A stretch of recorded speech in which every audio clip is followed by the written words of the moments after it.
Hey guys, welcome back to my channel. For those who are new, welcome. And today I am talking about some recent holiday reads.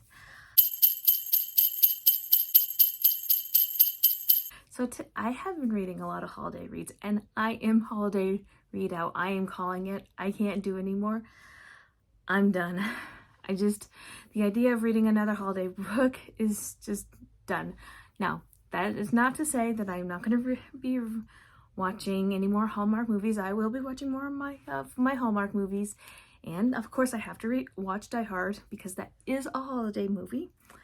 And I still have to. I've already watched Love Actually, so I'm still doing my holiday TV binge, but I am done reading holiday romances. I can't do anymore. So I am just going to give you just a lowdown on what I've read. I did a TBR, and I'll link that video down below. However, I did not read one. I think it was the Penny Read one. I didn't get to it. I'm gonna roll it over till next year. I can't do anymore. I'm done.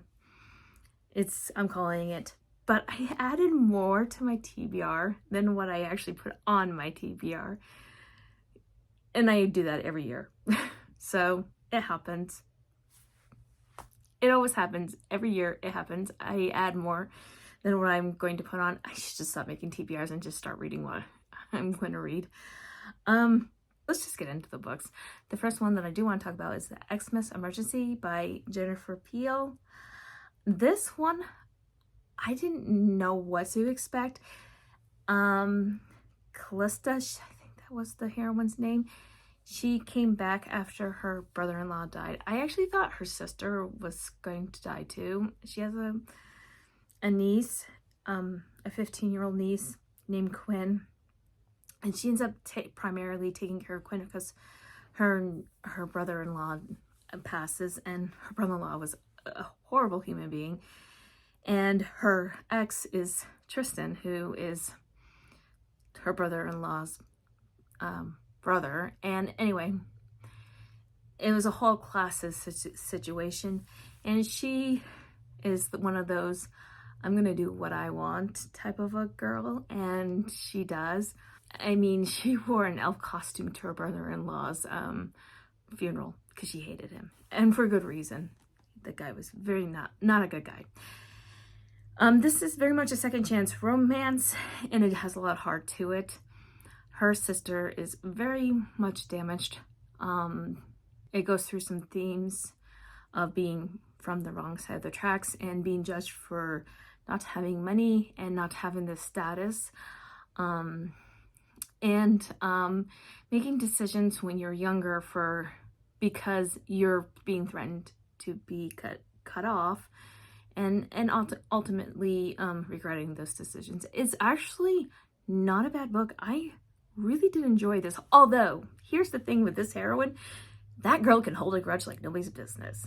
I would not want to get on that girl's bad side.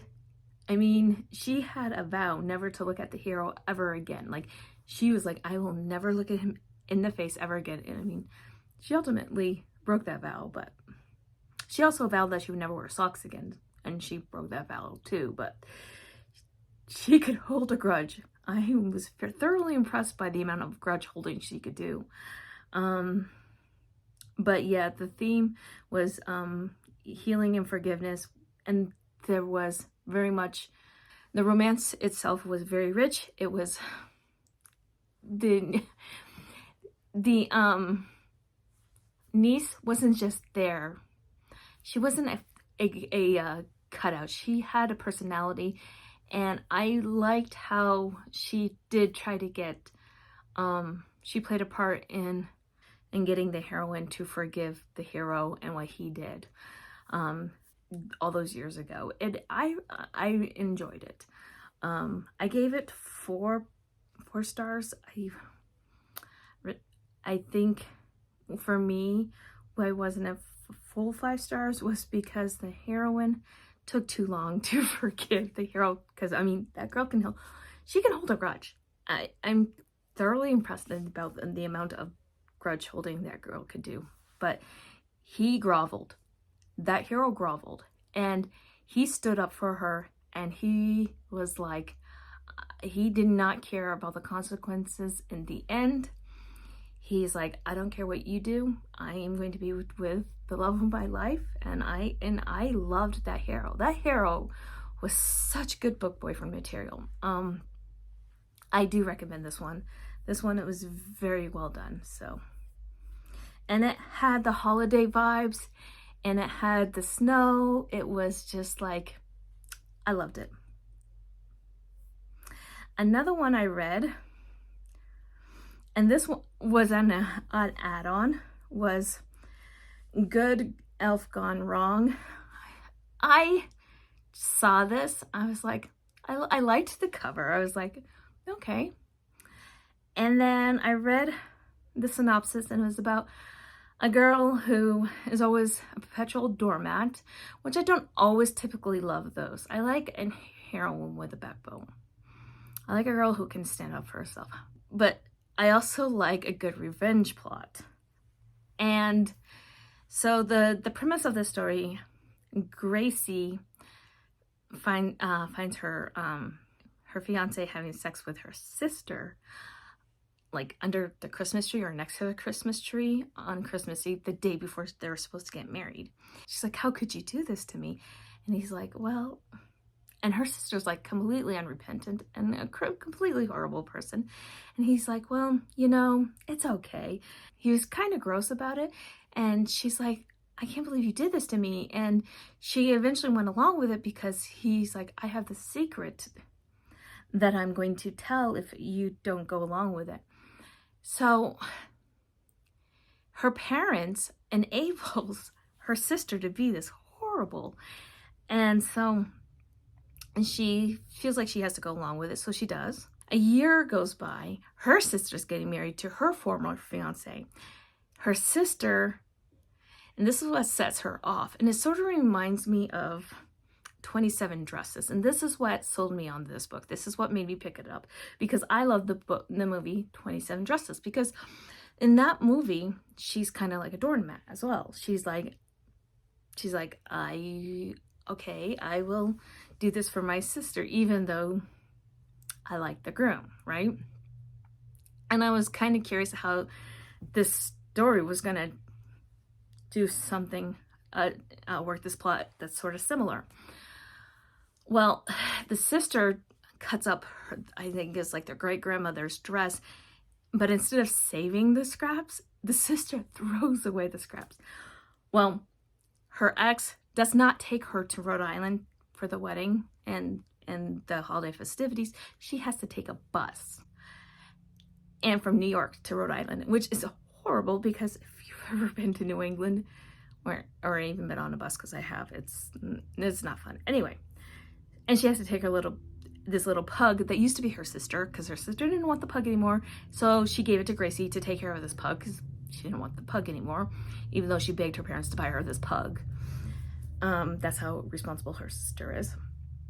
So she goes on to this bus, and then she meets this random stranger on this bus. And then she gets this bright idea, because she's like, I really want to get revenge now. Hold on, I gotta move over. She wants to get revenge on her sister and her fiance. She's like, I'm gonna break them up and see how she likes it, right? And so she's sitting next to this like really hot bad boy, like her sister's type. And that ends up being our hero. And he's not just a random dude on the bus, but she doesn't know this. And he has alternative motives. And he's kind of a jerk. You know, he's not kind of, he is a jerk to her initially, because he's supposed to be this big, brooding, bad boy, Neanderthal guy, right? And she doesn't like that type of a guy. And he has to figure out what she actually likes. And so he has to work to figure out what she really likes, because she has some information he needs.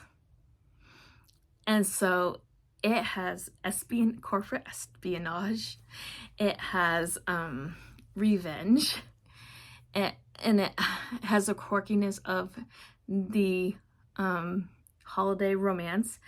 This book is bonkers, okay? It has a lot of smut. It has smut. It has a lot of sex humor. It has grannies.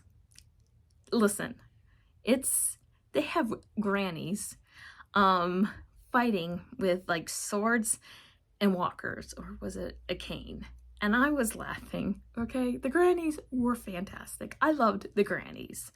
Her granny got into started a bar fight. She flashed a guy her tatas because she wanted to get laid. I loved her granny. Like, her granny just made the entire book. So, oh, I loved her grannies. Anyway, her parents were terrible. Her sister was just like not redeemable in any sort of way. It was horrible, but I liked that the hero did grovel. I liked that she did grow. Gracie did grow. She was able to stand up for herself. And I did like the holiday themes. She had to grow up because she was not really a grown-up. Gracie really had to learn to stand up for herself and to grow up and become a person in this book. And I did enjoy it. I gave it 4 stars. Was it a big 4 stars? It was the grannies. It was the humor. It was the holiday vibes. I mean, listen, this was a fun book. This was a really fun book. It had the vibes. It had the humor. It had the revenge plot. That was fun. It was a fun book. This is the Brittany C. Cherry book that I've been craving, okay? This is The Holidates, and I flipping loved this book. This book is fantastic. This Holly and Kai. Holly, she gets stood up on her wedding day while she's standing at the altar. Her groom says, when the priest or the officiant says, "Does anybody object?" Her groom says, "I do." And he tells her maid of honor, who is her best friend, "I love you." And she's like, "Excuse me?" And her best friend's like, "I love you too." And they run off together, kind of like Jackson and April from Grey's Anatomy. And you're like, oh crap. And so Holly's standing there like, what's going on? Anyway, now she has to go home. She needs a date. She needs someone to fake date, right? Or at least to find a date. So she's going on all these perpetual first dates. And Kai, who's the bartender, he has some pretty big baggage too when it comes to his dating life. And he also owns the restaurant bar that he's working at. And he's like, "Listen, you are coming off too strong. You're coming off too needy." And I absolutely love her. And I love the fact that she thinks that initials for names is stupid. I thought that was great. But anyway, and she calls their meet cute the meet ugly because he ruins her book with booze. And because she runs into him because she's so engrossed with her book, she doesn't pay attention. And she ends up like dumping like $1,000 worth of booze all over the place. I was laughing over that. And so they decided to get into this arrangement. Well, he'll help her find a date, and so he can get her out of her bar, because she's like, well, this is gonna be my Cheers bar, in the TV show Cheers. Anyway, and they ended up striking up this friendship, and she meets this guy, and I truly love this book. I didn't even mind the other man drama that did happen in this book. The only reason why it did not get a 5 stars for me, and this is the only reason why, is I did not need the MJ drama. And you have to read the book to understand that, because I highly recommend you read this book. It is fantastic. It's probably one of the best books, the best holiday books I've read this year. Could have left out the MJ drama, but that's just me. but the rest of it was just so good. I loved it. And I loved every other part of that book. That book is just so good. And I still think about that book. It is so good. But The Holly Dates, absolutely fantastic. A book I did give 5 stars though, which is honestly one of the best books I've read. And this one absolutely has heart, and it has a moral and a theme, and it even has smut. And it is Big Nick Energy by Morgan Elizabeth. This is in her Seasons of Revenge. This was supposed to be a novella. Not a novella, but that's okay. This one is, I think, at book 5. Nick meets Shay. Shay was actually went on a date with his son Connor, but they hit it off as friends, rather than more than friends. She is a single mom. We meet her in the Season for Revenge. She just got out of an abusive marriage, and that spills over into this book. So you probably should read. You don't have to. You can understand if you don't want to read the Season for Revenge. She gets invited to Thanksgiving to Nick's house with her daughters Harper and Ruby by Connor, Nick's son, because Nick's setting them up. He did little acts of love and care for Shay when he knew that he was going to be all in with her and Harper and Ruby. He knew that she was a complete package, that if he was going to be with Shay, he was going to be a father to Ruby and Harper, and that those girls needed him just as much as Shay needed him. And he fell in love with all 3 girls, as a dad for the girls and as a husband or a lover for Shay. And I loved the humor in this book, and I loved that he gifted her rope. And there's the whole thing with Elf on the Shelf. And this was very much a found family situation, and there is talk of a stalking ex-husband, because that does come up, as well as domestic violence and bullying child to child, because again, that does happen in this book. Another book that I read that I actually also gave 5 stars to was Emergency Contact by Lauren Lane and Anthony Ladone. I think that's how you say his name. It's her husband. They wrote it together. This one has no steam in it. Like, there's nothing in it. But it did not need it. So this one had very romantic and very small moments.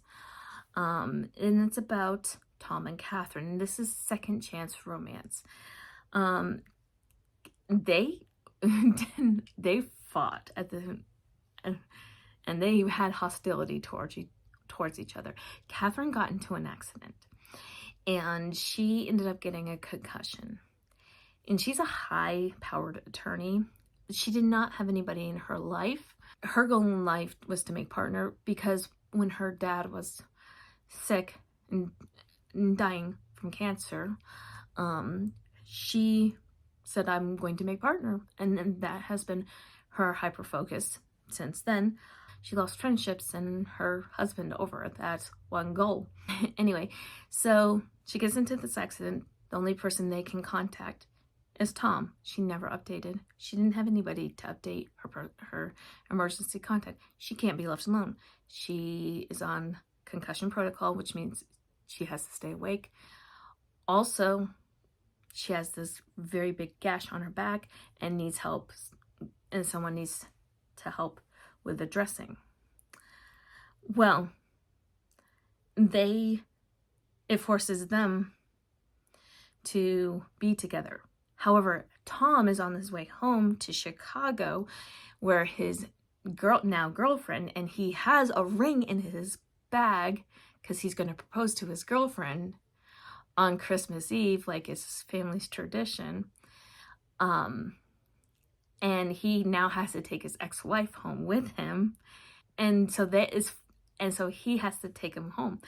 Well, she pulls something in the plane that gets them both kicked off. And so now they have to find a way to get from New York to Chicago in a snowstorm. And it is kind of like the movie Trains, Planes, and Automobiles. And literally, there's a plane, a train, an automobile. They eventually get there, and it forces them to work together. It forces them to get creative, and it forces them to talk to each other and to communicate what happened and why things happened, and to figure out what they wanted most in the world and what it cost, and what they wanted cost each other, because Tom also had his quirks and what he wanted that ultimately doomed their relationship initially. Anyway, and they had to figure things out. And it was a really, really good book. It was a 5-star read for me. I really enjoyed this one.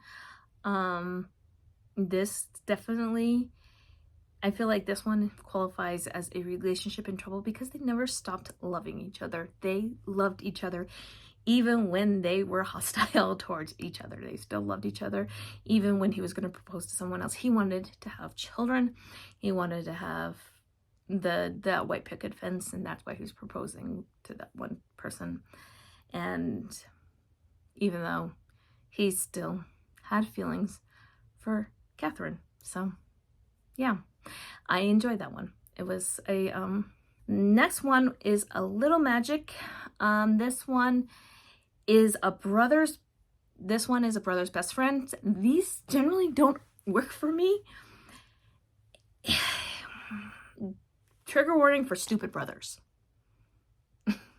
This one has a stupid brother in it. And a helicopter parent. And death of parents.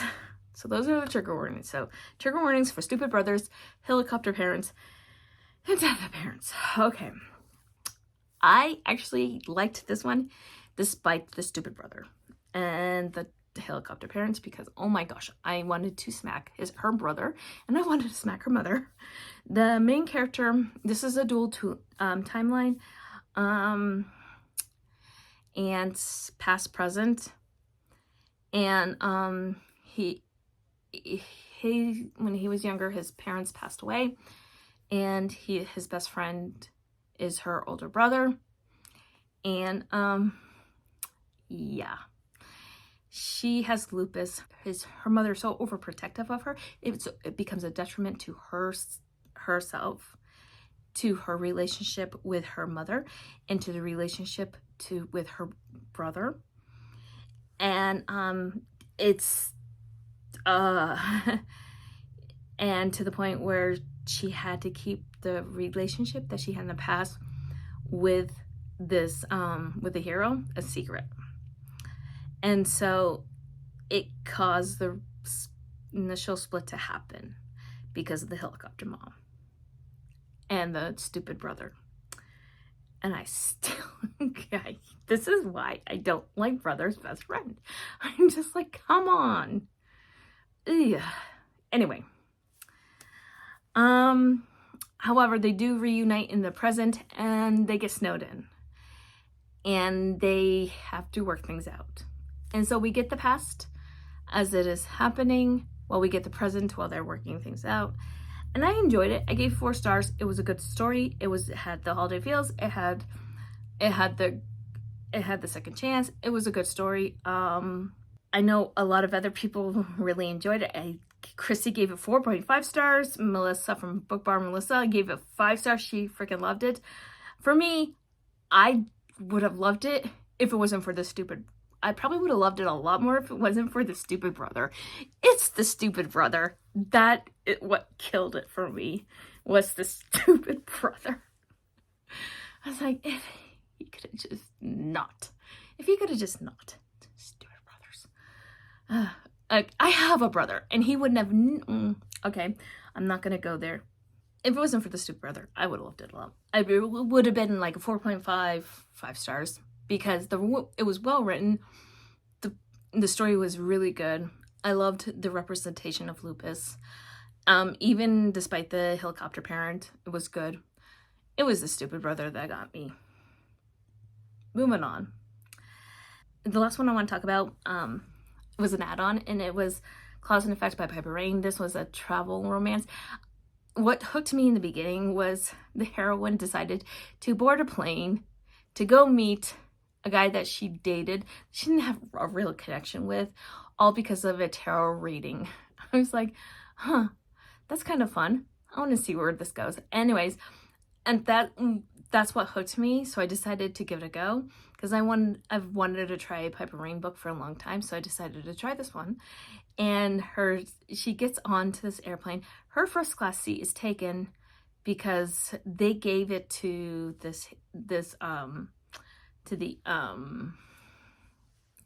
to the hero, who is an Army Ranger, because she was running late because of stuff that happened at TSA. And if you know anything about TSA, that does happen sometimes. Anyway, so she's forced to go back, even though they gave her ticket, her assigned seat away. And they are forced to go back and to coach, and she's sitting next to this woman who is very pregnant and ends up in this grandma with a tin of cookies, and the woman ends up giving birth, and they have to make an emergency landing. Well, the guy who's the Army Ranger helps this lady deliver a baby while it's in flight, and they end up, because they're going to Oregon from New York, and her life's in shambles in New York. Anyway, so they have to make an emergency landing, I think in Minnesota or something like that. And they end up getting stuck there because of a snowstorm. Then they have to rent a car. Well, she doesn't have any money, so she doesn't have a credit card, and he doesn't have a driver's license because he's in the military, so he usually has a state. It's a whole thing. They team up together to get the last rental car and to drive to Oregon, right? And they go through all this, and they go through these things. And she is very spontaneous, and he's very by the book. And it was a lot of fun. I had a lot of fun with this. Everything just went wrong for our heroine, whose name's Tessa.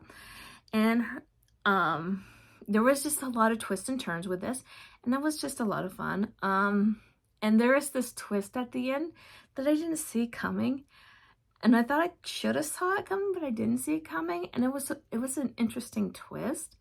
I really enjoyed it, and I thought it was a fun time. I gave it 4.5 stars. It was definitely on the lighter side of a holiday romance, and I had a great time with it.